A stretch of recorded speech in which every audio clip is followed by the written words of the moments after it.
presentación, lo hacen muy bien los de otra vez. Bueno, buenas tardes, queridos amigos. Todo tiene un final y todo acaba, pero hoy no acaba, aunque acaba en Girona. El Festival MOT seguiremos el lunes convocando a los dioses, a los monstruos y a otros seres para seguir hablando de lo fantástico. Y hoy, no voy a decir eso del broche de oro porque queda fatal, queda feísimo, ¿no? Como broche de oro, maravilloso, tenemos a Ignacio Padilla. Pero sí que voy a decir que es un placer y que es un honor. Yo a Ignacio lo había leído y nunca había tenido, no habíamos estado en el mismo plano real, de la realidad juntos, con lo cual es un placer tenerlo aquí. No voy a decir, porque si uno se asoma a la solapa de su libro, del último libro publicado en España, El daño no es ayer, sería inabarcable, no la lista de obras, sino ya la lista de premios y premios, no sé cuál te falta. Tengo a un guapo con gafas 2015, porque tiene... Sí que voy a decir dos, que a mí son dos premios que me parecen... Todos son muy destacables, pero el Juan Rufo de Cuento yo creo que es uno de los premios. Y después el último, porque es el que ha conseguido La otra orilla con El daño no es ayer. Que no he hecho los deberes, como ves, voy por aquí, pero los otros libros de cuentos sí que los he leído. Y Ignacio está aquí por doble motivo, porque además de ser un estupendo escritor y haber frecuentado, y ahora diré un par de cosas de algunos de sus libros, lo fantástico también es un investigador, él además es académico, pero sobre todo es investigador estupendo, investigador sobre el monstruo y lo fantástico, con lo cual yo creo el doble motivo que justifica, sé que justificar algo, su presencia en Girona y en el Festival MOT.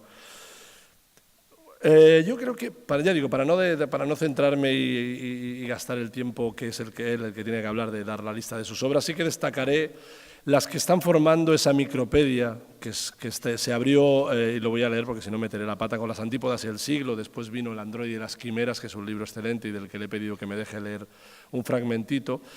Y ya está en México el tercer volumen, que se titula Los reflejos y la escarcha, que está apareciendo ahora también en pronto España. Saldrá, pronto lo tendremos en España, con lo cual podremos leerlo.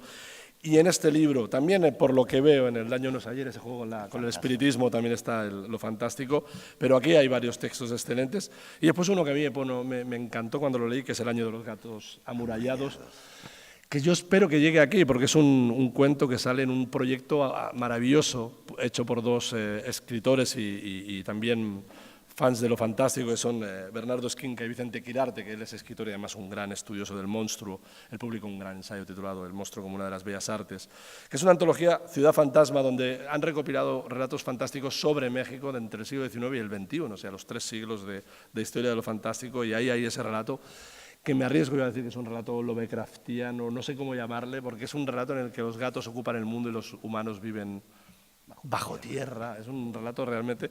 A mí que me encantan los gatos también todavía da más miedo, y el gato también es un animal perfecto para lo fantástico. Pues en este libro hay 2 o 3 cosas. Yo creo que hoy acabará sacando una, que es, me imagino, al autómata del cuento Las entrañas del turco, que es el famoso autómata de von Kempelen, que ha obsesionado a muchos escritores. El autómata desde Hoffman es una figura fundamental de lo fantástico, pero el maestro Poe le dedicó un cuento a von Kempelen. Y después están las 3 Alicias, que permitidme que lo destaque, porque yo que torturo en el buen sentido a mis alumnos cada año con Alicia en el País de las Maravillas y a través del espejo y lo que Alicia encontró al otro lado, la idea de intentar plantear la idea de que Lewis Carroll escribió o una tercera aventura o esas 2 aventuras las rehizo para convertirlas en tercera, me ha parecido alucinante. Y es un texto, no sé si es un texto fantástico, quizás, bueno, el final quizás sí, pero es un texto genial por el juego con Alicia. Pero sí que, así acabo y te paso la palabra y hoy te oyen a ti, que no han venido a oírme a mí. Voy a leer el primer párrafo de Las furias de Menlo Park, que es el cuento que abre el libro y la primera sección del libro dedicada a los androides, que me parece maravilloso. Yo creo que puede ser una buena muestra de la imagen. Si alguien no ha leído a Ignacio, puede ser una manera de entrar en la imaginería, en las extrañas obsesiones que deben estar en su mente y sobre todo en la perfección lingüística. Yo creo que ahí hay un dominio del lenguaje que a veces echa de menos en muchos escritores, que yo cuando lo leí me encantó. Sobre todo intentad visualizar lo que está narrando y describiendo en ese primer párrafo. Dice: el primer cargamento se perdió en el Atlántico a mediados de octubre. 600 niñas de cerámica se ahogaron a escasas millas de Rotterdam, sin que hubiera Dios ni ayuda para impedir esa zozobra de encajes, piernas, brazos y ojos de vidrio, que miraron sin mirar a los peces que no podrían devorarlas. Ahí seguirán ahora, sonrientes, mudas, hacinadas entre algas como en la fosa abierta en el jardín de un pederasta, estrafalario sueño de fotógrafos marinos y coleccionistas de juguetes que estiman el valor de cada muñeca en poco más de 1.300 marcos alemanes. Zozobra de encajes, piernas, y me parece maravilloso. O sea que, con todos vosotros, Ignacio Padilla. Gracias, Ignacio. Gracias. Bueno, muchas gracias, David. Es un gusto enorme coincidir finalmente contigo, como dices, en este plano bellísimo de la realidad, que es tan bello que parece fantástico. Qué bueno que tenemos esta oportunidad. Desde luego, muchísimas gracias a todos los organizadores del festival por haberme invitado. Gracias a todos ustedes. Es para mí un reencuentro con la ciudad de Girona extraordinario. Es una ciudad, no necesito decírselos, adorable, para mí entrañable. La conocí vine hace 12 años ya para presentar una novela llamada Anfitrión. Y bueno, quedé desde entonces enganchado con la ciudad. Tengo muy buenos, muy queridos amigos en Girona y en algunas de las poblaciones aledañas. Aquí conocí a un editor al que admiro profundamente, a Jaume Valcorba. Aquí conocí a Javier Cercas en aquella ocasión, y aquí también conocí a mi llorado y admirado amigo Roberto Bolaño. En fin, es un lugar que está cargado de literatura, y está cargado de literatura latinoamericana, además, ¿no? por donde uno lo vea. Propuse para esta conversación el título de La muñeca de Descartes, que he visto con mucha emoción, que es La Nina.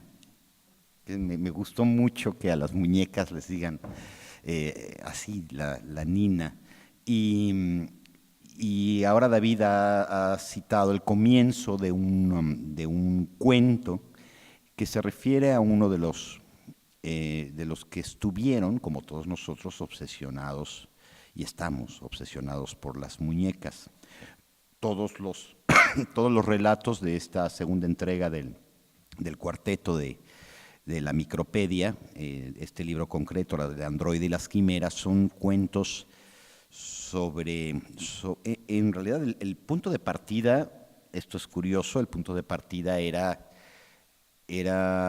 cómo veía yo a las mujeres, a la mujer en ese momento de mi vida. Bueno, estos cuentos han sido escritos durante 10 años o más. Había sucedido algo muy curioso. Mis primeras novelas, mis primeros cuentos, yo soy básicamente eso, un autor de cuentos, un contador de historias. Digo que soy un físico cuéntico. De pronto mis primeros textos estaban llenos de mujeres, eran personajes femeninos prácticamente todos, y paulatinamente comenzaron a desaparecer las mujeres. Yo creo que a medida que irrumpían en mi realidad las mujeres, empezaron a desaparecer. Empecé a transitar por mundos muy masculinos, particularmente en un entorno bélico. Anfitrión es una novela que ocurre en el frente de la Primera Guerra Mundial en los Balcanes, una novela, como se ve, muy mexicana. Y sí hubo un momento en que tuve que hacer un alto en el camino y reflexionar y entender. Digamos, yo escribo para responderme, no para compartir respuestas, sino escribo básicamente para entenderme. Y comenzaron a surgir estos cuentos, y de manera un tanto inquietante, espeluznante, terminé transitando para explicar. Son mujeres vistas por un hombre, ¿no? Y, digamos, yo creo que así tenía que asumirlo. Terminé por transitar hacia la muñeca y hacia el autómata. La tercera entrega de este libro sobre hermanos, Los reflejos y la escarcha, fue también las relaciones de fraternidad, y resultaron cuentos sumamente inquietantes. Yo tengo 2 hermanos a los que quiero entrañablemente, con los que tengo una comunicación, creo yo, bastante ágil, bastante luminosa. Le dediqué naturalmente ese ese libro a mis hermanos, pero les advertí, les dije, no entiendo por qué todos estos hermanos que aparecen en mis cuentos, clones, gemelos, incestuosos, asesinos, o sea, todo es muy oscuro. Aquí también resultó una versión bastante aterradora de la mujer, quizá para exorcizar una serie de dudas que yo podía tener como autor. Todo esto lo digo porque, puesto que estamos aquí a hablar de lo monstruoso, creo que después de haber transitado, de haberme deslumbrado con el universo de las muñecas y los autómatas a partir de mi convivencia con el entorno femenino, con mi propia feminidad, creo entender ahora por qué hablo de Edison y por qué hablo de muñecas, y hay un mago que parte a una chica en dos pedazos con una exhibición, por qué Alicia, en las tres Alicias. Y claro, finalmente al elaborar un poquito mi teoría de lo monstruoso y al trabajar sobre el tema de lo monstruoso, entiendo que no debo escandalizarme, y espero que ninguna de las damas ni caballeros aquí presentes se escandalicen con esta visión de las muñecas, porque la conclusión hacia lo monstruoso, y ahora voy a elaborar un poquito nada más en esta teoría personal, y no, desde luego, porque es bastante universal, de lo monstruoso en términos del deseo. Y hasta qué punto, más que lo temible, el monstruo, en cualquiera de sus variantes que todos conocemos o que todos más o menos manejamos, tiene que ver más con el deseo que con el miedo, y que cuando articulamos un monstruo, es decir, cuando leemos sobre un monstruo, cuando escribimos sobre un monstruo, creamos un monstruo masculino, femenino o simplemente plural en su sexualidad o en su monstruosidad o su animalidad, es porque estamos tratando de ordenar un caos, un miedo específico, una angustia. La angustia, definida en términos kierkegaardianos, es un miedo a algo que no acabamos de entender, y lo que hacemos es objetivar, darle cara a los miedos para poder lidiar con ellos. Pues el miedo que yo descubro que produce la mayoría de los monstruos en nuestra cultura, que están en el cine, en la literatura, incluso en nuestra vida cotidiana, es el miedo a un deseo. Es el miedo que nos da algo que estamos deseando. Trataré de explicarme un poco mejor el monstruo. Esto yo imagino que ya lo conocerán y lo habrán repetido mucho en estas mesas, en este encuentro. El monstruo muestra, esa es su raíz, mostrare, monstrare. Y en tanto que mostrador, es némesis, es antítesis de la máscara. Y es hermano del espejo. El monstruo es espejo y en modo alguno es máscara. Ahora bien, ese espejo, que puede estar en una película, puede estar en un cuento, escrito por nosotros o leído por nosotros, suele y tiene que ser un espejo cóncavo. Tiene que ser en principio un espejo que creemos que deforma, que proyecta, que nos refracta deformados. Ahora, si nosotros somos ya esperpénticos, somos de por sí monstruosos, se produciría al contemplarnos en el espejo deformante del arte, se produce el efecto que se produciría matemáticamente hablando si multiplicas dos números negativos. Es decir, si multiplicas dos números negativos, se produce un número positivo. Yo siento que es eso lo que ocurre si nos proyectamos en el espejo deformante, creyendo que los que estamos bien, que nosotros somos la parte bella de Dorian Gray, ¿no? Y nos reflejamos en el cuadro terrible donde está nuestra verdadera personalidad. Lo que estamos viendo realmente en el monstruo es nuestra verdad.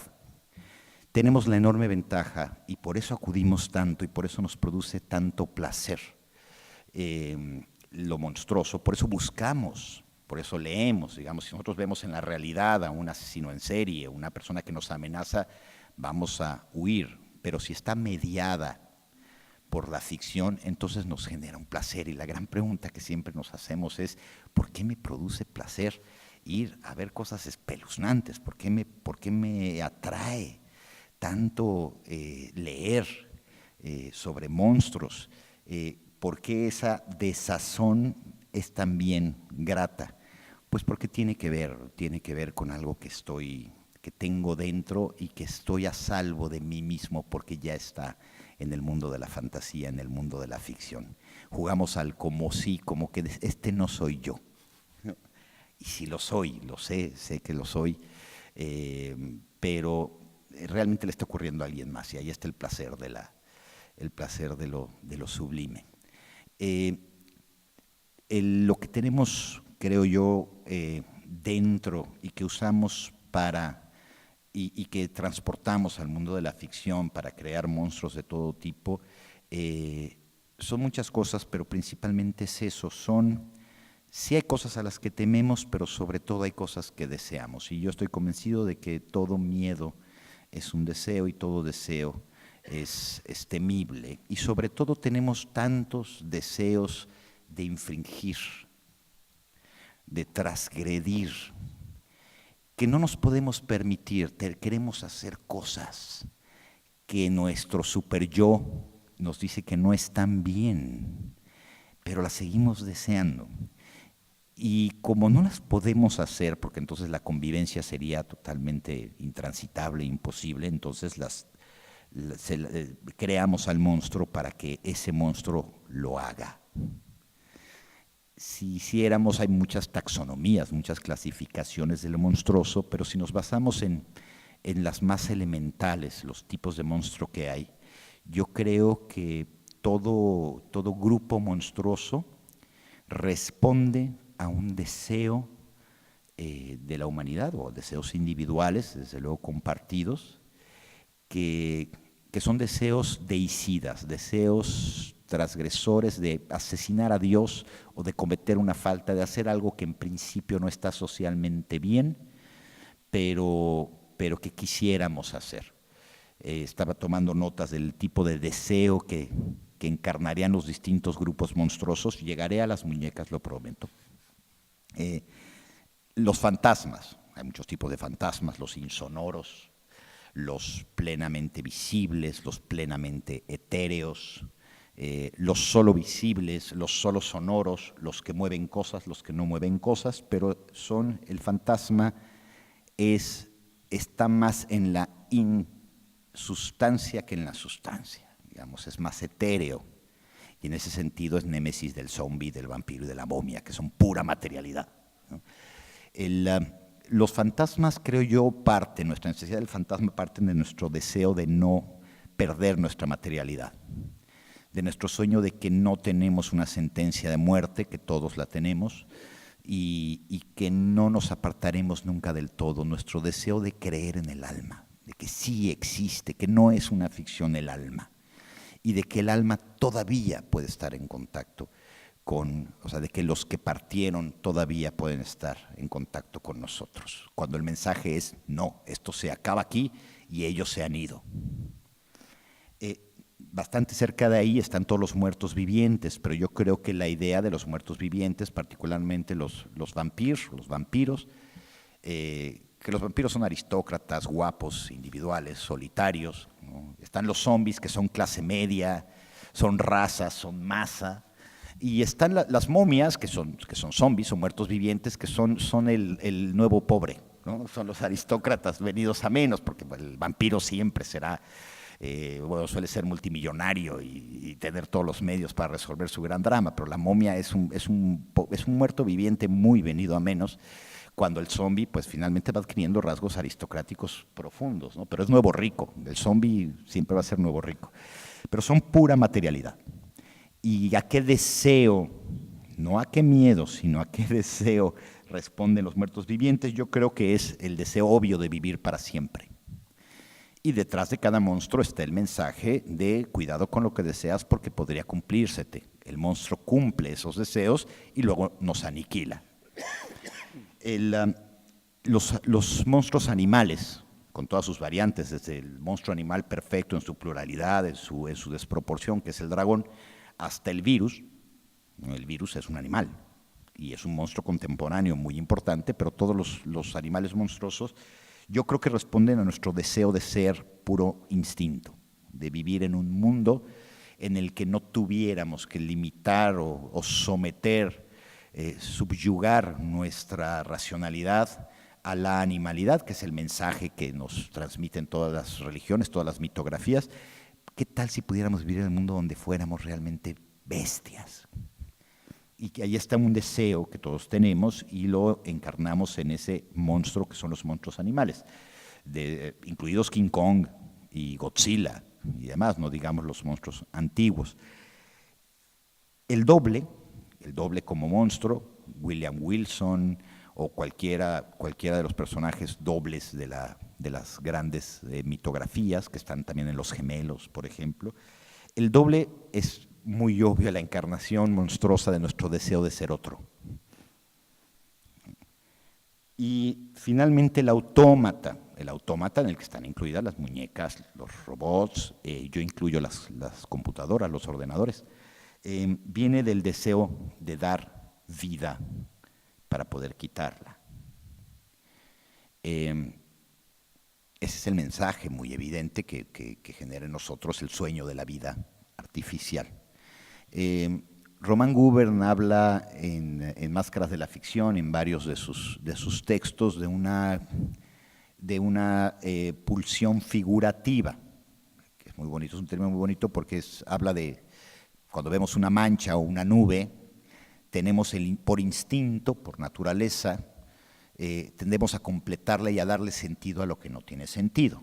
Es decir, siempre vamos a ver la nube y vamos a querer ver en ella un pato que se transforma en una ballena, etc. Por eso hay tantas manchas, no sé si aquí las haya, pero en México hay muchísimas de que se aparece la Virgen por todos lados. La Virgen del Comal, porque en un comal, en una sartén, aparece una mancha y la gente vio a la Virgen de Guadalupe, en el metro una mancha de agua. Tendemos a darle significado a lo que no tiene significado. Yo he defendido en esta misma línea una pulsión animista. Tendemos a atribuirle vida a los objetos inanimados. Y esto tiene que ver con la idea del autómata y demás. Espontáneamente el niño se enfurece con la puerta con la que ha chocado, con la que se ha lastimado y patea la puerta. He dedicado yo un ensayo completo a los encendedores, también les llaman yesqueros, a los mecheros les llaman aquí también, ¿no? Yo estoy plenamente convencido de que los encendedores están vivos, son gregarios, los que sean aquí fumadores o convivan cotidianamente con los encendedores podrán darme razón de que así como existen duendes, los encendedores van y vienen, de pronto tienes 6 y luego no tienes ninguno, aparecen en grupos y luego reaparecen 3, ninguno de ellos es tuyo. Y yo creo que están vivos y sujetos a metamorfosis. Le atribuimos vida a las cosas, tenemos el deseo de no estar solos. Vida no solo animada, sino consciente. No queremos estar del todo solos, queremos que haya seres pensantes. Por eso aquí tienen y hablamos, que me dio mucho gusto descubrir que no era una fantasía del siglo de oro, sino que aquí están los follets, los follets, los duendes. Creamos seres racionales parecidos a nosotros, aunque un poco monstruosos, para no estar solos. Le atribuimos vida al coche, al auto, las casas fantasma. Incluso le atribuimos vida al planeta Tierra. Hay toda una corriente más religiosa que filosófica, que es la teoría de Gaia, que el planeta es un ser vivo, que realiza su homeostasis y demás. Todo está vivo. Y si no está vivo, nuestra pulsión animista nos conduce a desear que estén vivas. Entonces, de ahí viene un poco de la pulsión animista, a mi entender, viene nuestro deseo de que las muñecas estén vivas, de que los muñequitos, los soldaditos, los hombres de acción, no sé si tuvieron aquí también los hombres de acción, todos jugamos con muñequitos y jugamos el juego de que están vivos, y eso está muy bien, responde a nuestro deseo de ser pequeños dioses. El niño más que nadie quiere ser un pequeño dios y tener la facultad de que lo inanimado sea animado. pero al encarnarse en la vida consciente y al encarnarse también en la madurez y al confrontarse con la imposibilidad que tenemos todos los seres humanos de realmente imbuirle vida a algo, viene la advertencia del monstruo que te dice: te voy a destruir, me vas a dar vida, pero te voy a comer. Yo, casa fantasma, entra por tu juguete, como ocurre en la película de Monster House, que es muy gráfica en sentido. La casa en la que todos comíamos, que se comía, había un señor muy oscuro, o era un lugar donde se había cometido algún crimen atroz, y resulta que era la pared donde mejor se jugaba el fútbol, era mi caso. Entonces desaparecía la pelota, y esto pasa en Monster House, desaparecía la pelota y había que meterse, y la casa se comía a los niños que se metían o que iban a pedir el juguete que se había devorado, que estaba devorando la infancia, finalmente, ¿no? La casa fantasma a la que tú le atribuiste vida, que está muy bien que tenga vida, pero te va a castigar, te va a destruir, porque solo Dios puede dar la vida. Y Dios, en el término de una superestructura, de un super yo, de solo hay ciertos límites a nuestra capacidad. De ahí que las muñecas, los autómatas, surjan en principio como seres amigables, esto en la literatura, en el cine y en nuestra vida cotidiana, y finalmente te terminen destruyendo. Todos los caminos de toda reflexión sobre el autómata van a conducir desde luego a Frankenstein, que paradójicamente el Frankenstein es Víctor Frankenstein. La criatura no tiene nombre y es muy importante que no la tenga, pero ya lo señala también Gubern, dice, sabemos que el verdadero monstruo no es la criatura, el verdadero monstruo es Víctor Frankenstein porque cometió la falta, se rebela contra Dios, porque Víctor Frankenstein está muy molesto, porque ya Dios le mató a 4 personas muy queridas, muy cercanas, y él dice, ya estoy harto, ahora yo quiero dar la vida. Y lo que pasa es que da vida a materia tan inanimada que fue materia viva, y finalmente la criatura se rebela, lo castiga y le dice, no, y yo estoy aquí para destruirte.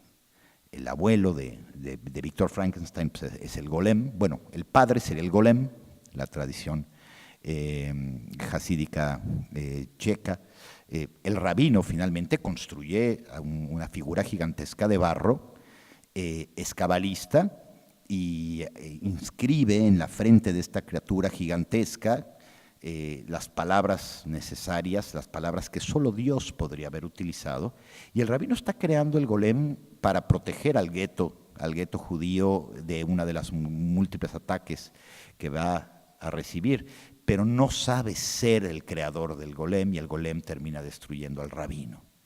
Esto lo sabía bien Mary Shelley, su padre había estudiado y escrito mucho sobre el golem, y de ahí de alguna manera hereda Mary Shelley el conocimiento del castigo. La criatura va a castigar a quien quiso usurpar la misión, las características de Dios. El bisabuelo es Prometeo, bueno, los bisabuelos de Víctor Frankenstein y de las muñecas, desde luego, las muñecas de la ficción, pues son Prometeo y Lucifer. Lucifer va a ser castigado de acuerdo con la tradición apócrifa, pero finalmente tradición judeocristiana, y Lucifer crea a los simios, a los monos, en México les decimos changos, queriendo hacer lo mismo que hizo Dios, que le quedaron quedaron Brad Pitt y Angelina Jolie perfectamente en la Tierra Prometida, y él trata de hacer unas figuras y les insufla vida, el soplo divino, y le salen unos simios.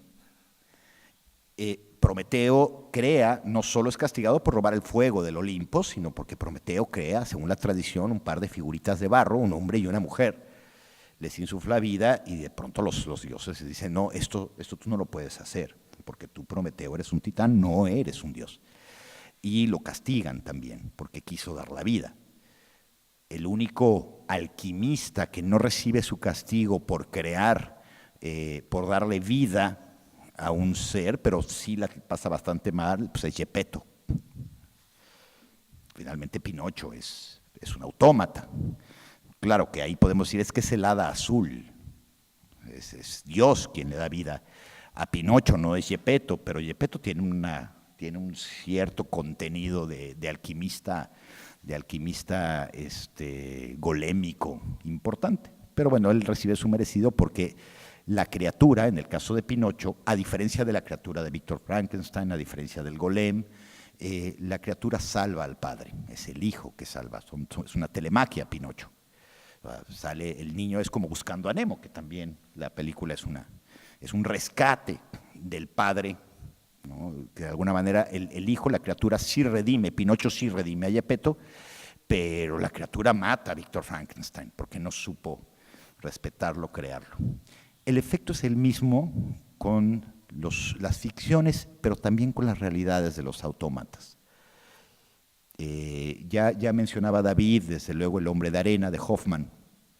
La literatura está llena de autómatas y la historia está llena de autómatas. Ya mencionó también el autómata de Kempelen, que era un muñeco que jugaba al ajedrez. Le llamaban el turco, y esto fue un hecho real.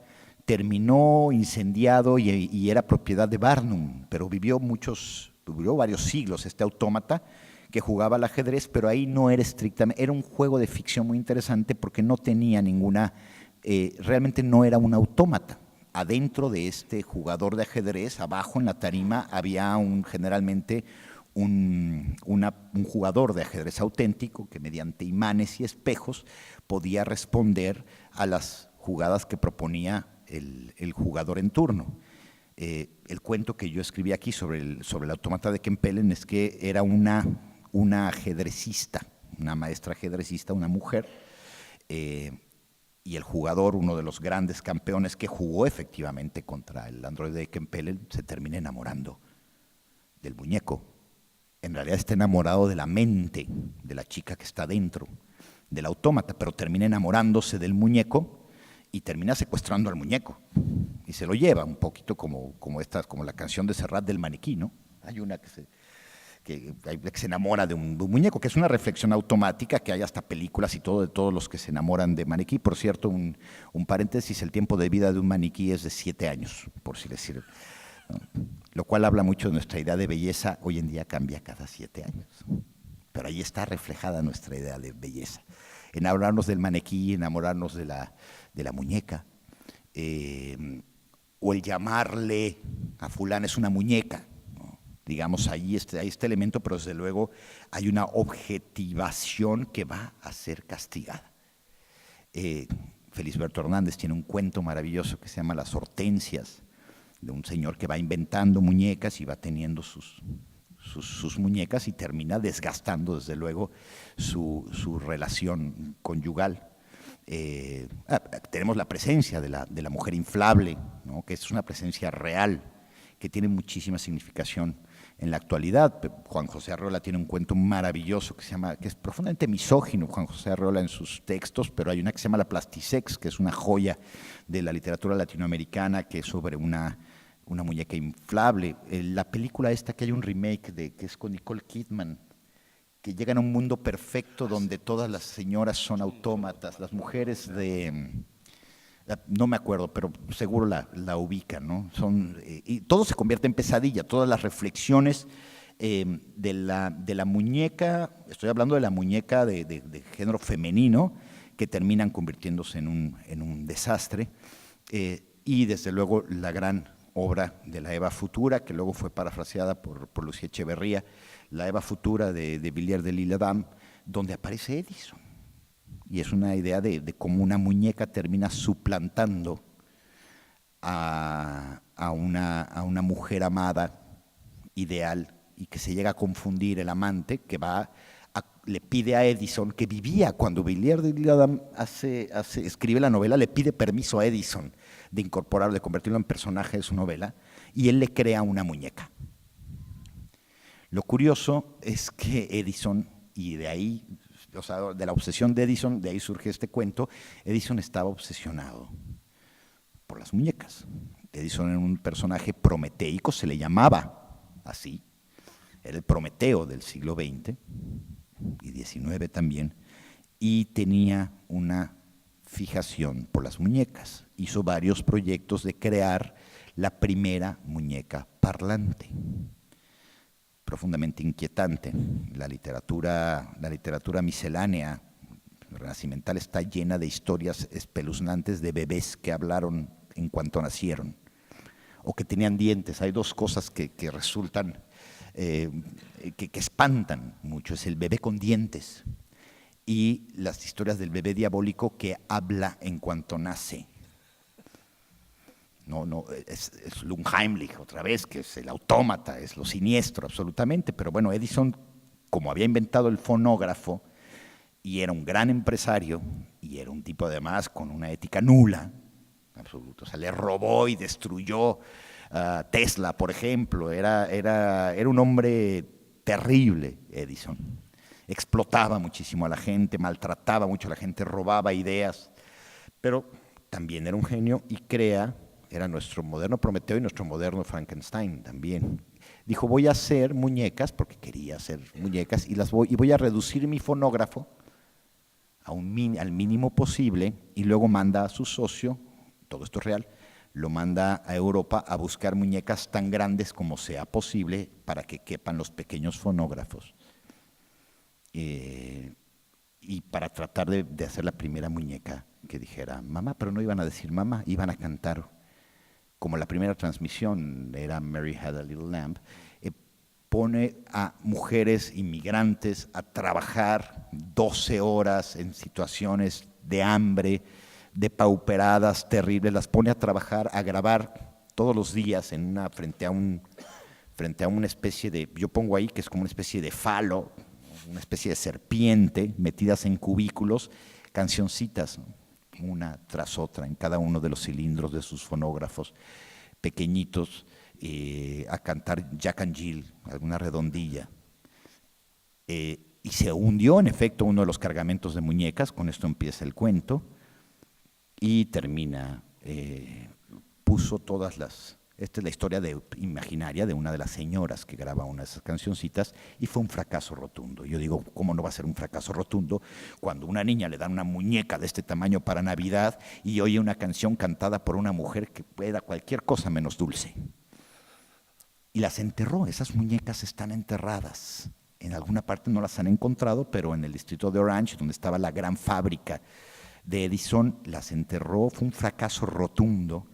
Y quedó con esta tremenda frustración Edison de que él quería crearse un autómata, quería crearse para él y para el mundo la primera muñeca parlante, pero de alguna manera recibe su castigo. Vuelvo, y con esto termino un poquito, a la historia de Descartes. Descartes finalmente es a quien debemos muchísimas cosas buenas, algunas bastante malas, la división entre cuerpo y alma, la cuestión de la gran reflexión o demostración de la conciencia humana, pero además era un hombre, naturalmente era un científico. Y la leyenda le atribuye a Descartes la invención de un autómata. Él perdió a una hija suya cuando la niña tenía unos 6, 7 años. Y mortificado, conocedor de los grandes secretos de la alquimia y de la ciencia que empezaban en aquel entonces a prosperar a pasos agigantados, se habría creado una muñeca, la muñeca como sucedáneo, en este caso de la hija, no de la pareja. Y cuando la reina Cristina, magníficamente representada por Greta Garbo en la película Cristina, cuando Cristina lo invita y se lo lleva a morirse de frío, porque para eso se lo llevó a Suecia, a Uppsala, va navegando Descartes y trae, y en eso yo creo que estaba pensando Bram Stoker cuando habla del traslado del vampiro a Londres, lleva en una especie, en un cajón, lleva a su hija, que en realidad es su muñeca.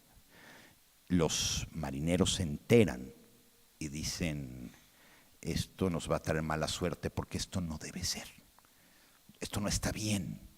O bien trae un cadáver, una momia de una niña en el barco, o trae otra cosa peor, que es una muñeca gigante, que además parece ser que adquiere vida y hace cosas con esa muñeca, este padre enrarecido, desnaturalizado.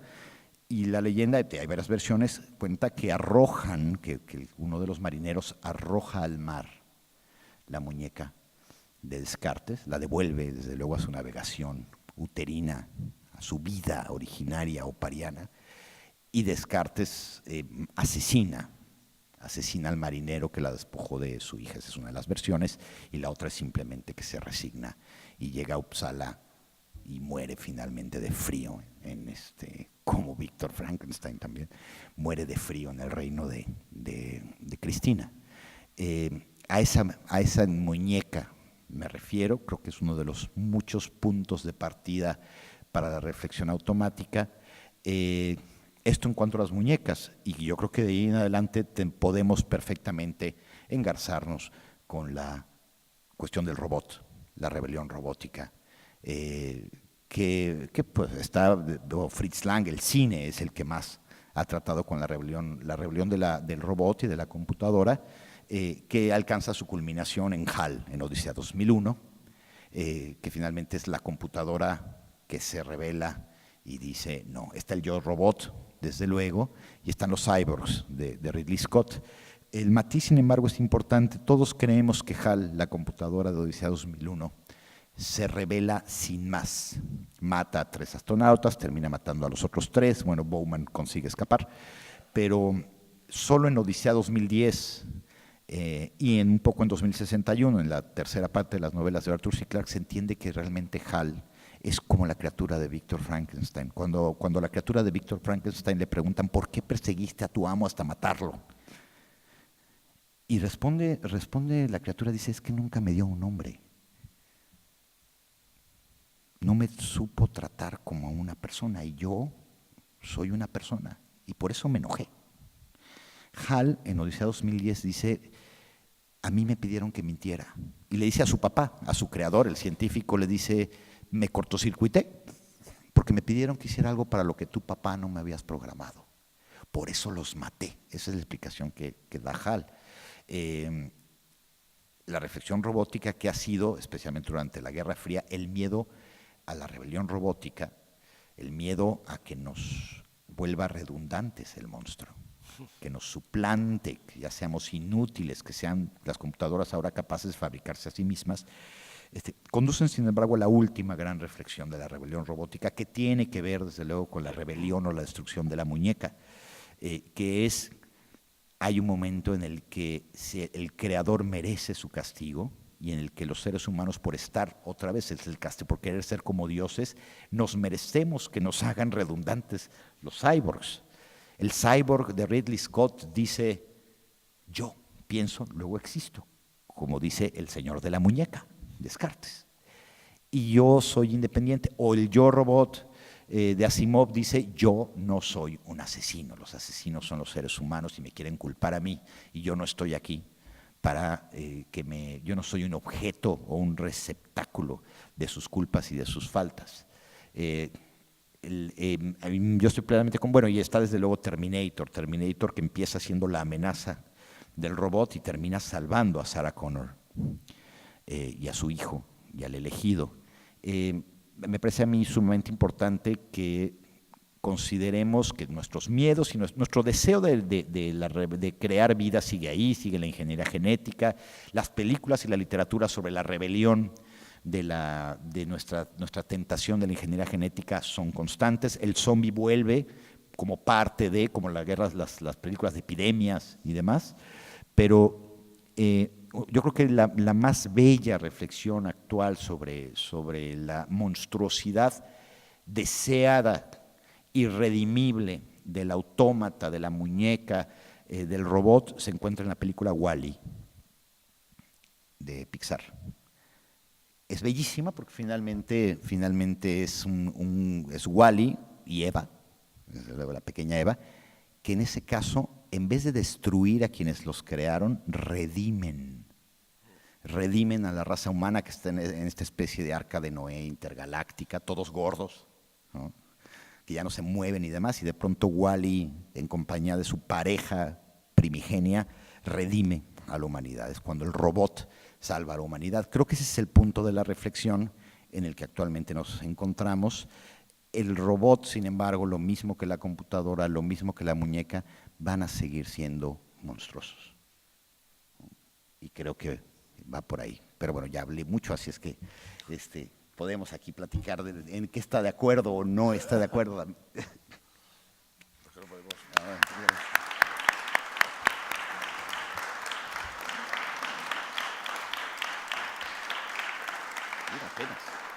Como inglés.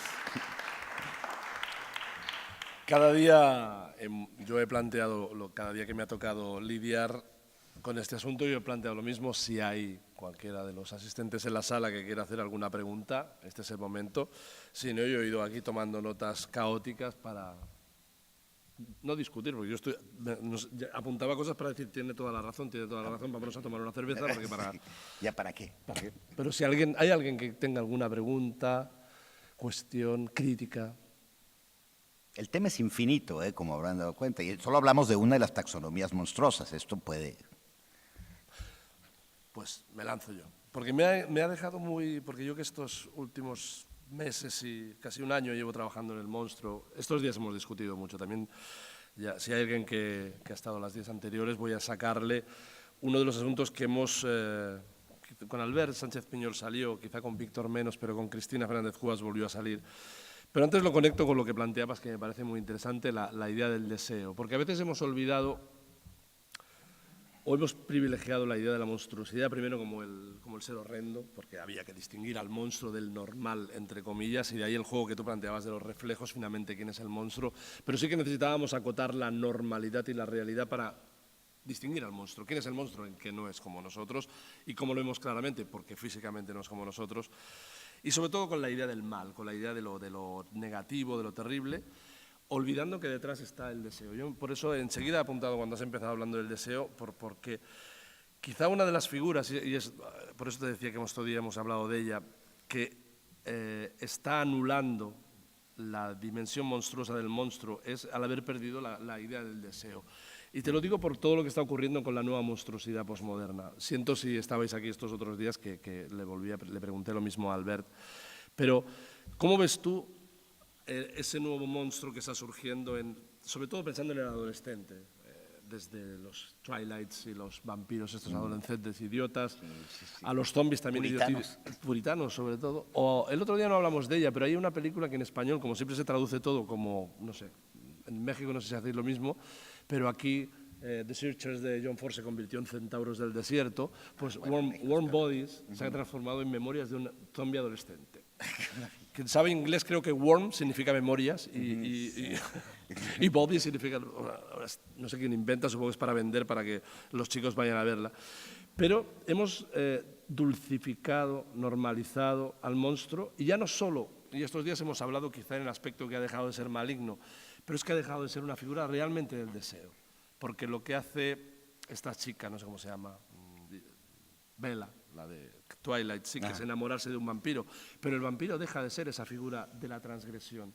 Y a mí cuando hablabas del deseo, enseguida he pensado eso, ¿no? El miedo al deseo, y enseguida también me has quitado, ahí estaba apuntando, el ello, y dices tú, el super yo. O sea, ya me ibas quitando toda la idea que se me ocurría, porque nos hemos olvidado también de que el monstruo es el ello, es la liberación del deseo, la liberación de nuestras pulsiones naturales. Me pongo freudiano, pero... Y hay un monstruo que no has hablado de él y yo creo que era el que nos puede permitir, y ahí te dejo a ti que plantees qué opinas de esos monstruos adolescentes, pero pensando en Hyde. Yo creo que es la perfecta encarnación de lo que tú estabas planteando.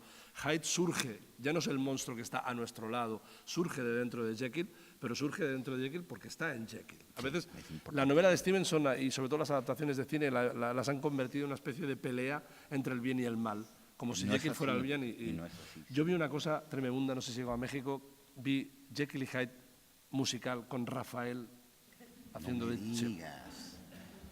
Siento rebajar el nivel de la charla que habíamos alcanzado y bajarla a Rafael. No la acabé. Es monstruoso, Rafael. Sí, no la acabé. A las 2 horas y media salí corriendo del teatro porque no sé cómo acaba. Pero tuve que huir porque ver a Rafael convirtiéndose en Hyde fue espectacular. Pero vuelvo a la realidad.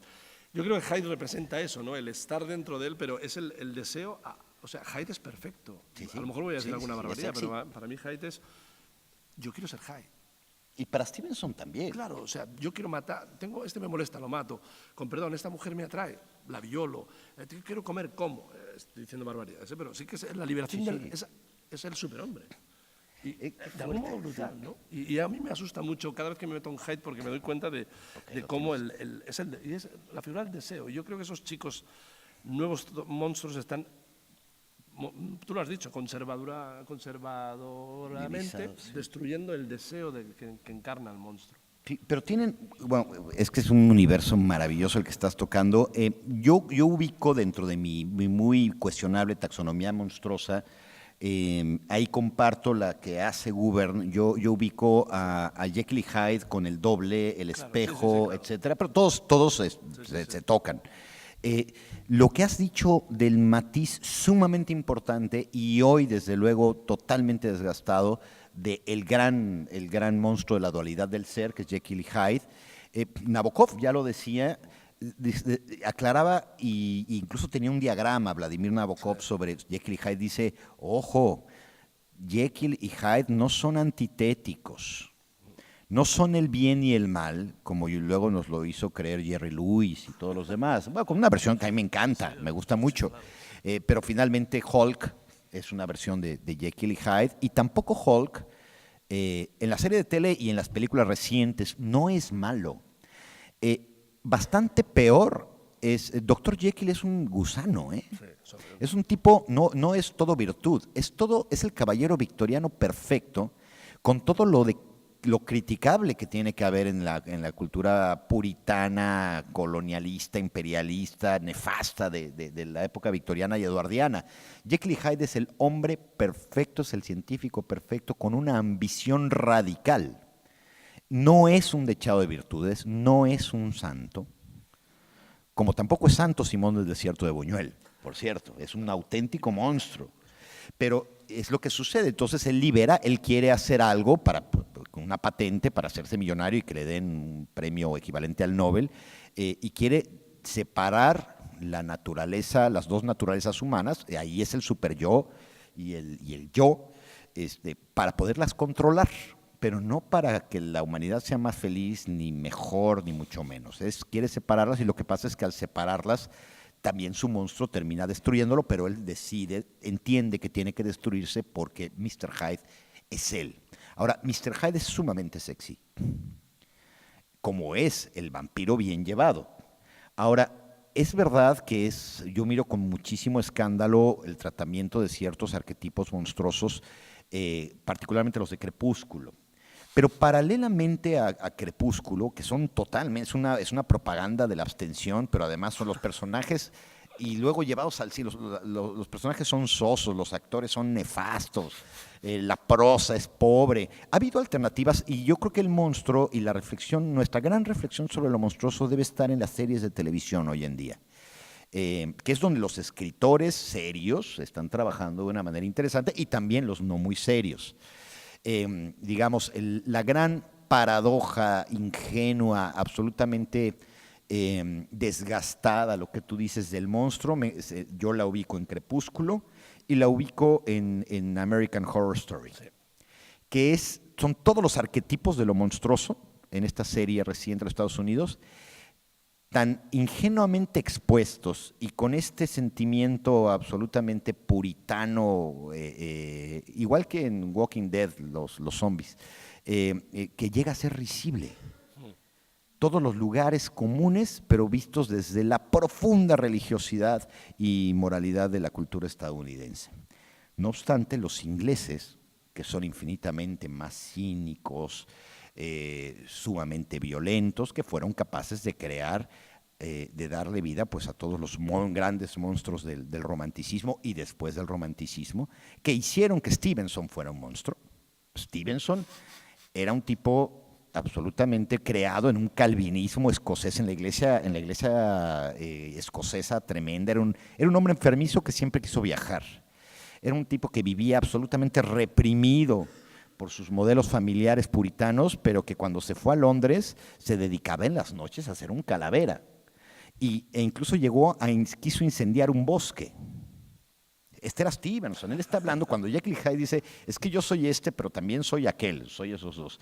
Hay una serie de televisión de la BBC que se llama Jekyll, y cuando se convierte, es un Mr. Hyde, Jekyll, Mr. Hyde moderno, pero cuando no se pone verde como el Hulk. ¿Cómo le llaman aquí al Hulk?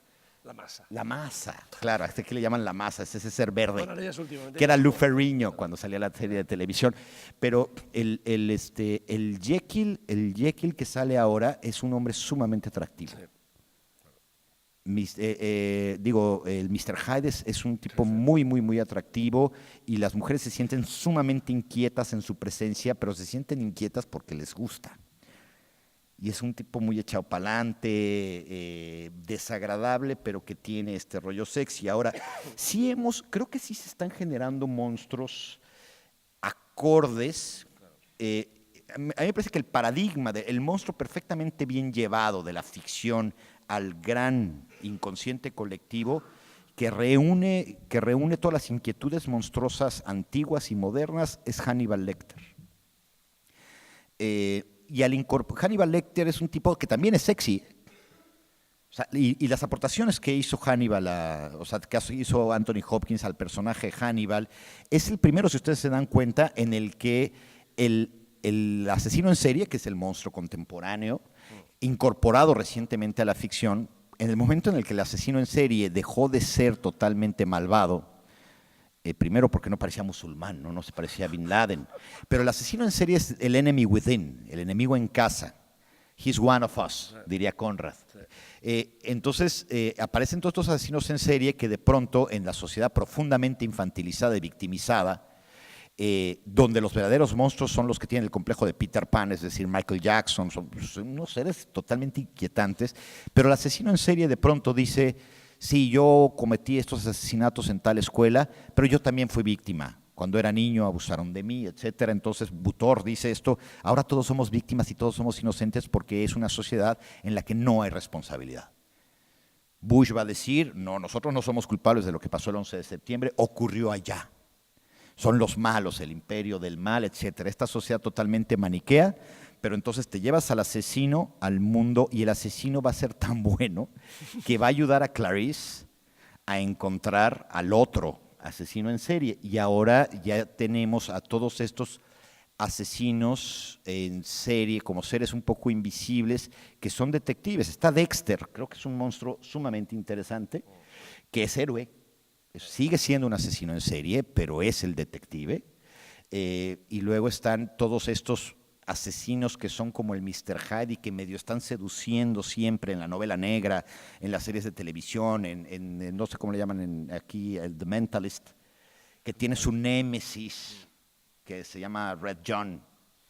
Y luego está The Following, esta serie con Kevin Bacon, donde el malvado es un tipo que es un hombre talentosísimo, exquisito, que asesina siguiendo la literatura de Edgar Allan Poe.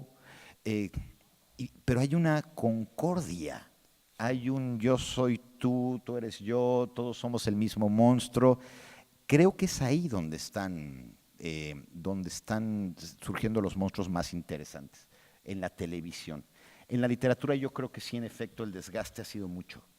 Y sobre todo esa literatura que la hemos convertido en un espectáculo, un producto para chicos, porque yo creo que ahí decías algo muy interesante, cómo el monstruo sigue siendo objeto de deseo, sigue provocando en nosotros esa ambigüedad.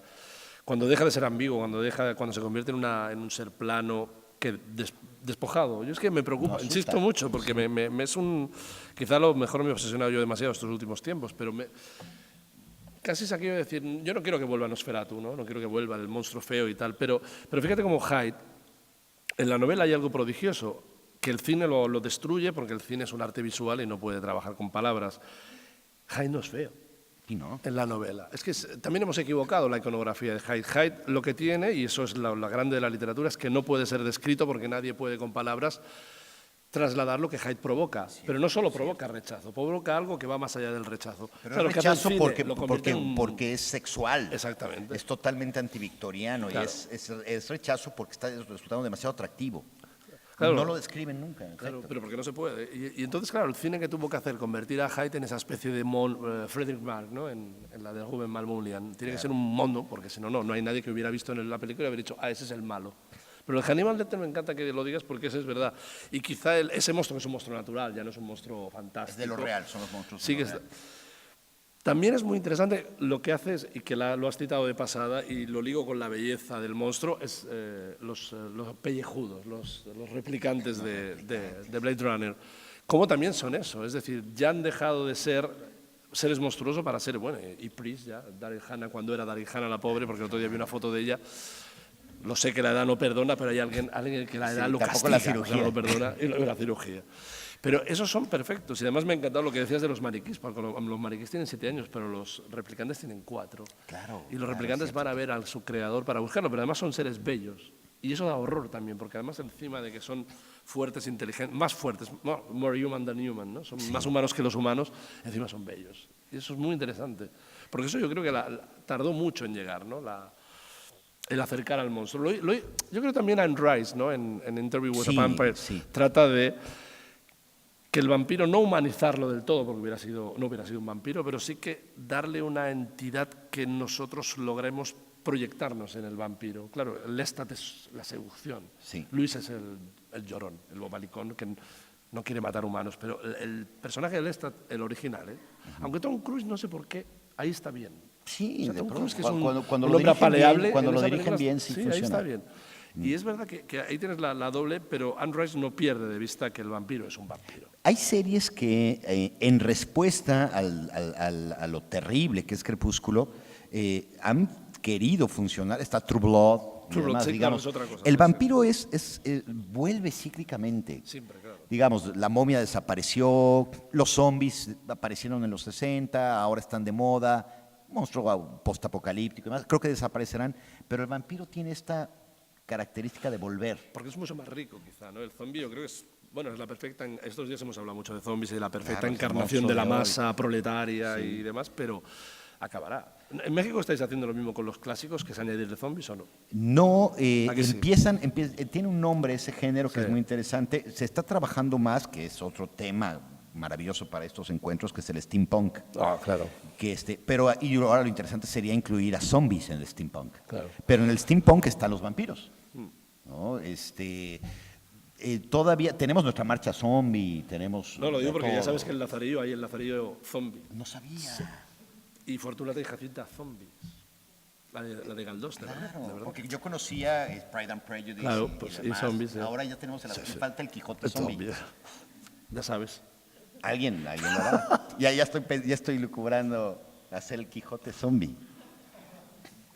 Pero morirá esa, yo creo que tienes razón. Sí, claro, pero el vampiro sí volverá. Claro. Y en efecto, si hay una respuesta. Ahora, ¿por qué vuelve?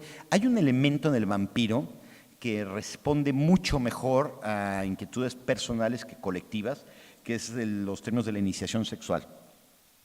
Digamos, en el camino del héroe tiene su némesis monstruosa muy, bueno, su elemento, no es némesis, su elemento monstruoso muy claramente, es lo bastante ambiguo, como decías, la ambigüedad del monstruo es sumamente importante, lo bastante ambiguo para estar siempre en el camino del héroe. Claro, Mayer lo pone como la advertencia, es para la abstinencia. Digamos, el mensaje es totalmente mormón. Ella es mormona, ¿no? Sí. Y es un mensaje de abstinencia. Lo curioso es que el vampiro sirve perfectamente para todo lo contrario en el caso de True Blood. Creo que sí tendría que ser necesario y aparecerá pronto en la literatura, ya no tanto en el cine, o no solo en el cine y en la televisión. Yo creo que está por venir el nuevo monstruo. Ubico que Hannibal Lecter, o sea, el serial killer, o sea, Hannibal Lecter y Dexter y demás, que siguen faltándonos en la literatura, aunque hay detectives de novela negra que pueden tener algunos de esos rasgos. Yo creo que el serial killer convertido en monstruo de ficción puede adquirir en algunos casos rasgos vampíricos. Hannibal Lecter es vampiresco. Claro, vampiriza, Clarice. O sea, es caníbal y desde luego el vampiro está relacionado con otro tipo de monstruo. La devoración siempre es una de las características del monstruo animal, vampírico y demás, y con todos los elementos sexuales que eso puede significar. El hecho de que Hannibal Lecter sea caníbal o de que los zombies coman carne humana, pero Claro. sobre todo el canibalismo de Hannibal Lecter es vampírico y por eso es profundamente sexual. Y mientras tengamos sexualidad y estemos cuestionando sobre nuestra sexualidad, yo creo que el vampiro va a aparecer primero que cualquier monstruo para resolver nuestro miedo, deseo a las imposiciones que en ese momento nos quieran presentar la sociedad, ¿no? Claro.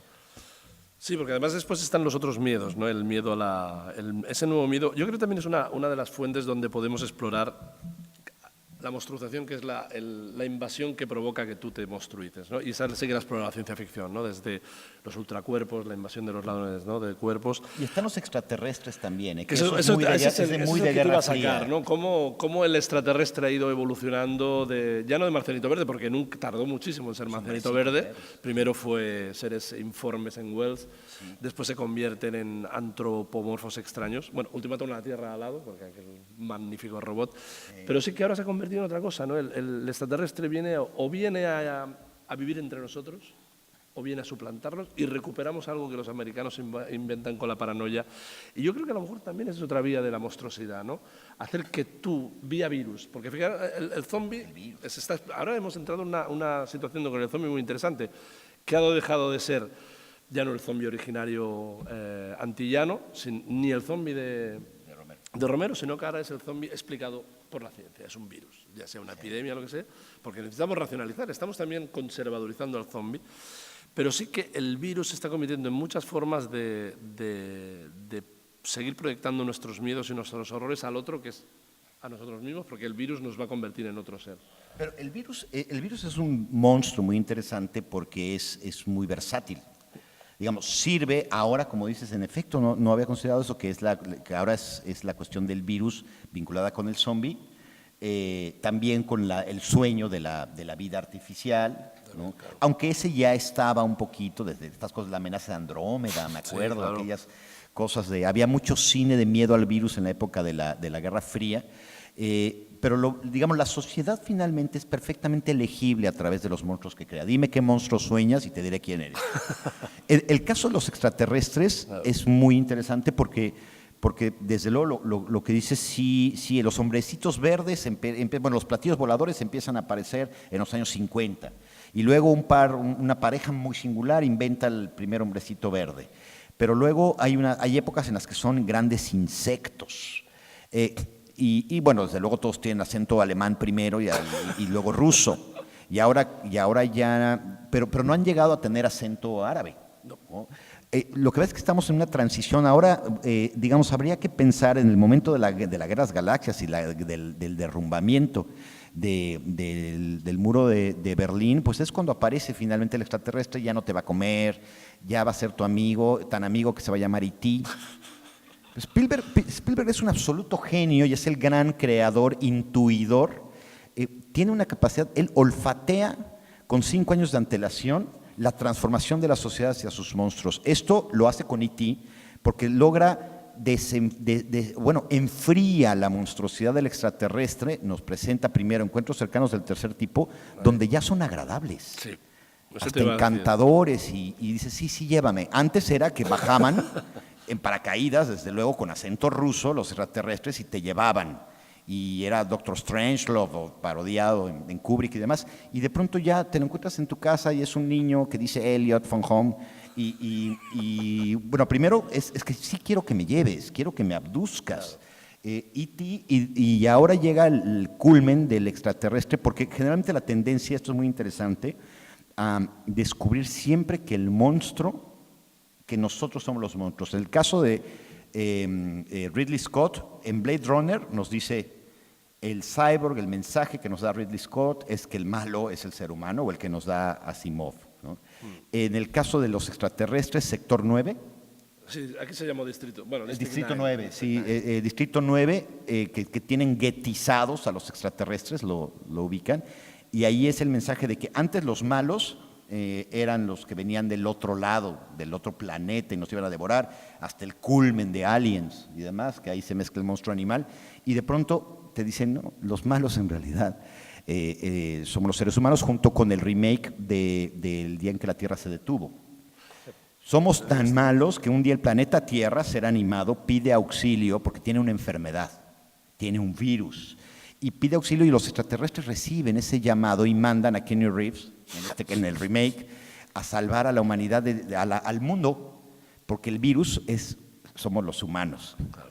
El caso de Spielberg, en el monstruo animal es además tan claro, la mayoría de ustedes no habían nacido, pero era una pesadilla, mi idea del infierno, era mi infancia cuando en la televisión, este ámbito doméstico, absolutamente, nuestra idea de la naturaleza, cómo se reflejaba en el monstruo animal o en el animal, estaba llena de animalitos que eran cuanto más parecidos al ser humano, más domésticos, más buenos. Entonces había un niño que hablaba con un canguro, Skippy. Claro. Luego había otro niño, porque sí tenía que ser un niño, que hablaba con un delfín, que se llamaba Flipper. Luego Tarzán prácticamente dejaba a Jane por Cheetah. Y había mi oso y yo, sí, claro. Todos herederos de Rintintín y Lassie. Pero además estaban en el ámbito doméstico y era muy gracioso el chimpancé de Daktari que iba con un overol.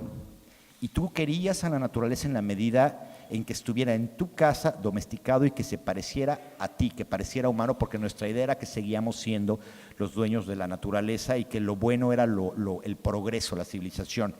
En el 76 Spielberg dice, esto se tiene que acabar. En gran pantalla, no en tele, en gran formato, les voy a dar un animal que va a ser todo boca. Una vagina dentada de 7 filas de dientes. De este tamaño el póster se va a comer a una mujer desnuda pequeñita, una boca que se llama mandíbulas. Y no va a la tele. Entonces Spielberg olfatea, dice, no, nuestra idea, la naturaleza tiene que dejar de ser buena. Ya King Kong había sido derrotado por los aviones en el Empire State. Viene la versión en el 76 sobre las Torres Gemelas. King Kong es derrotado. Spielberg dice, no, la naturaleza es mala, el progreso tampoco es bueno y es nuestra lucha cotidiana. Entonces, en vez de mi oso y yo, Grizzly. Aparece Tentáculos, el monstruo perfecto, hiperbólico, plural.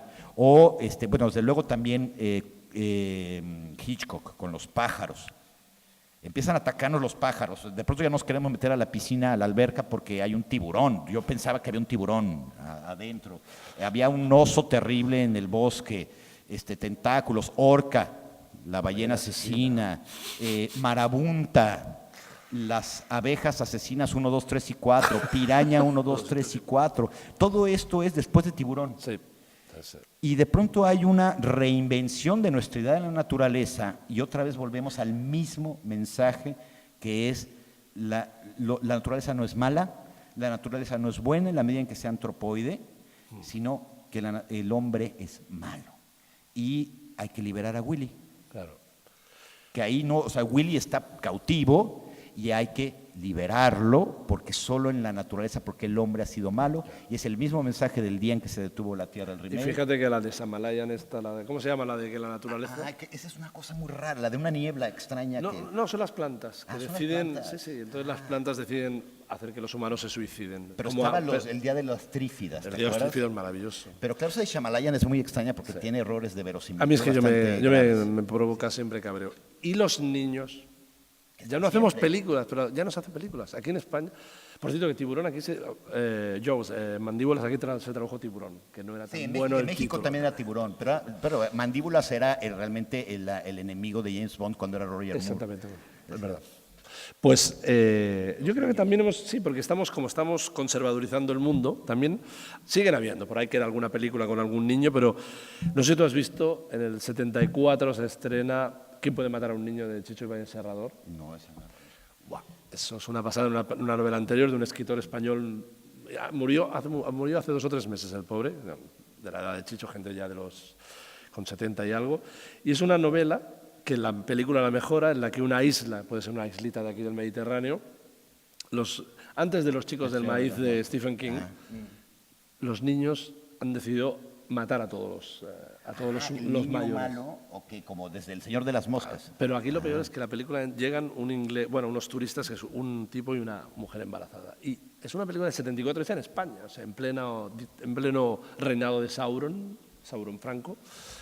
Y ves cosas increíbles, o sea, golpear a niños con remos para defenderse, los niños matando. Es una película prodigiosa y ese también, yo creo que como se estamos haciendo tan políticamente correcto, estamos Pero el niño, a mí el me niño parece es un ser difícil maravilloso. pensar que el El niño pueblo de los en la malditos. cultura contemporánea, el niño, y que sí puede ser, el niño es monstruoso y eso Golding lo entiende perfectamente cuando escribe El Señor de las Moscas, porque está respondiendo a Verne y dice, 2 años de vacaciones, por supuesto, porque es eso, El Señor de las Moscas es una Robinsonada donde dice el niño es malo porque el ser humano es malo, pero El Señor de las Moscas es de 1950. Supongo, y hay muchas versiones, y claro, niños malos está desde el bebé demoníaco de Rosemary, ¿no? Digamos, el bebé malo que luego aparece con el muñequito y la muñeca, que son niños malos, que es Chucky, el muñeco diabólico, pero la primera muñeca mala, era la del diabólico triángulo de las Bermudas, se llamó en México. Creo que estamos peor nosotros que ustedes. No sé. Pero había, en el Triángulo de las Bermudas aparecía una muñeca asesina y luego hay toda una saga de muñecos malos, pero tienen este elemento del niño. Claro. Ahora, el problema es que en una sociedad como la actual es muy, porque en este momento hay la satanización de la vejez. Salvo este intento infructuoso, maravilloso, que es la película Up de Pixar, donde el héroe es un anciano. Pero sí, yo sí creo que vivimos en una sociedad donde el niño es cool. Y donde no hay que crecer y donde no realmente el niño es víctima, el niño es como en Amenábar, en The Others, el niño es asesinado por la madre, el niño está bien, el niño es bueno, por naturaleza tenemos esta nostalgia, difícilmente, bueno, el niño malo era en los 70 en La Profecía. O en, ¿cómo se llamaba aquella que eran 2 hermanos gemelos? Voy a destripar la película por si alguien no la ha visto. Resulta que no están gemelos, sino que uno había matado al otro hermano y él lo ve durante toda la película proyectado, pero no existe. Como niños. Se llama... Yo ubico aterrado a Damien, sí, claro. Pero es muy de los años 70. Hubo un remake que no funcionó, pero ahí eran los niños malvados porque eran hijos del diablo. Eso yo creo que no va a pasar porque el niño en este momento... está bien, digamos, no hay peor monstruo, no hay monstruo más inquietante que Peter Pan. Peter Pan, y si ustedes lo ven en la novela de Berry y en las versiones cinematográficas, aún las más ingenuas, Peter Pan es un ser diabólico. Y tiene estos elementos del Marqués de Villena porque se le pierde la sombra, y la pérdida de la sombra es un signo de maldición demoníaca. Sí, el Marqués de Villena también se le pierde la sombra y toda esta historia. Pero Peter Pan es un tipo muy raro, que secuestra niños, ¿no? Que no quiere crecer. Pues como que Wendy, o sea, algo trae con Campanita, ¿verdad? ¿Sí se llama Campanita? Pues, Campanita, sí. Campanilla. Como Campanilla. Aquí Campanilla. Sí, que es sexy, que Campanita es sexy. Pero es un personaje muy raro, sí. Y desde luego tenemos estos, por eso vuelvo a lo de Michael Jackson, había este rollo del ser niño y el no crecer, porque además es el no envejecer, y aquí vamos a toda la cuestión de las cirugías plásticas, del Botox, porque no está bien ser viejo. Entonces, yo creo que mientras la sociedad siga en esta nostalgia de la infancia y en la satanización de la vejez, vamos a estar generando monstruos viejos. Está muy bueno. Hasta que Spielberg genere un monstruo niño. Pero lo hará bueno. Será un anuncio, será con este olfato que tiene el hombre. Cuando aparezca, pónganse atentos, porque estén atentos, porque cuando aparezca un monstruo niño dirigido por Spielberg, quiere decir que vamos a romper con esta infantilización profundamente acentuada de la infancia, y quizá empecemos a tener monstruos niños y podamos tener por una vez una ancianidad declarada no monstruosa. Sí, el pueblo de los malditos, que vuelva al pueblo de los malditos. Claro, por eso yo digo es una maravilla, porque es una cosa muy extraña que haya un viejo como héroe de una película para niños, con un niñito, pero no hay... Y terrible, porque la primera parte, el prólogo aquel es terrorífico. Yo he visto a gente llorar salvajemente. Sí. No de terror, sino de tristeza. Se cumple 1 hora y media de charla. Ay, perdón, mejor, gracias, muchísimas gracias. No te había visto, perdona. Estáis tan concentrados, tan entusiasmados que... No, quería aprovechar que has citado el steampunk para ver si podías explicar un poco el tema del steampunk, del retrofuturismo, que no es muy conocido quizás, y me gustaría saber un poco más.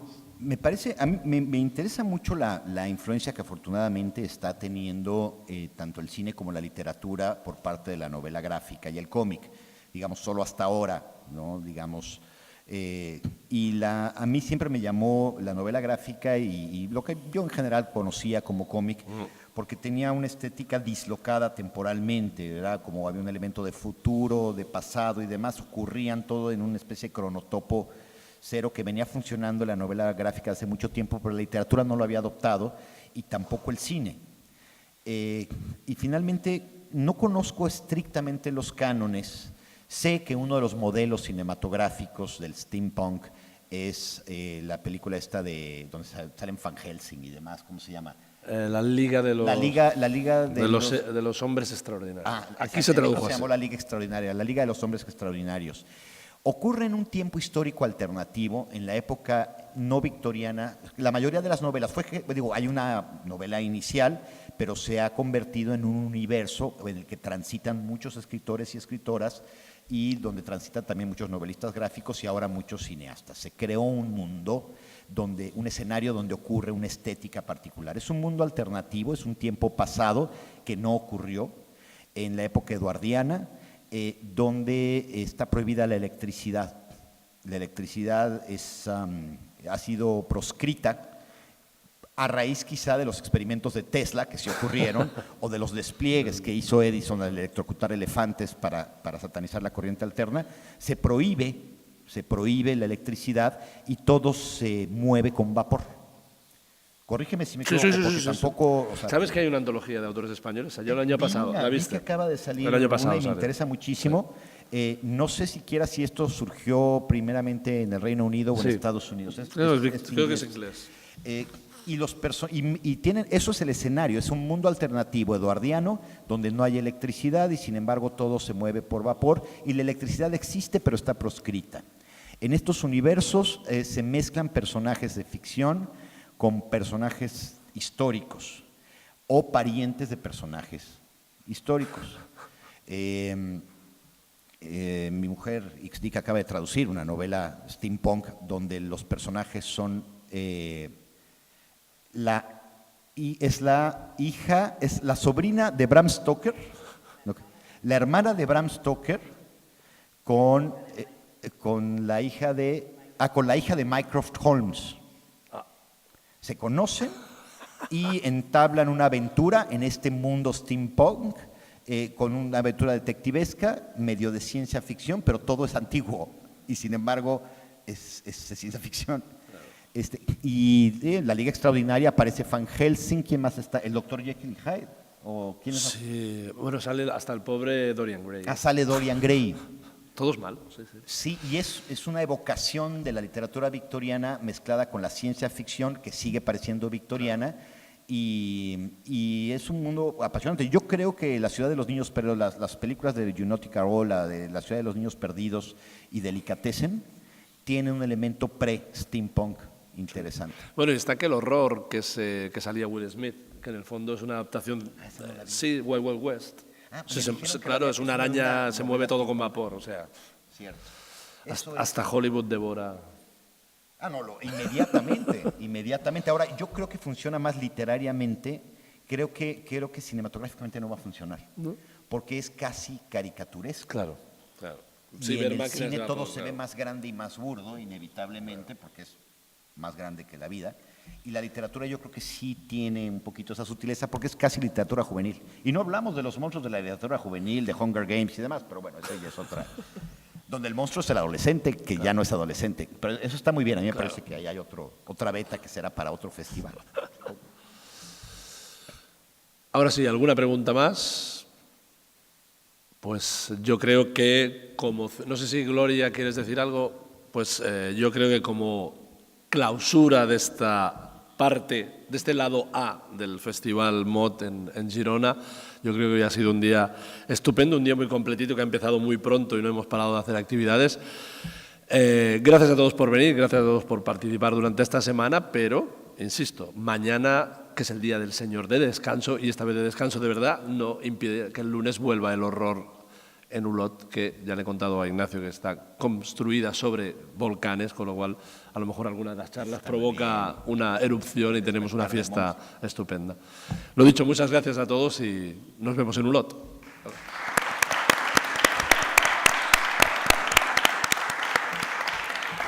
Ahora te voy a pedir que me hagas una film.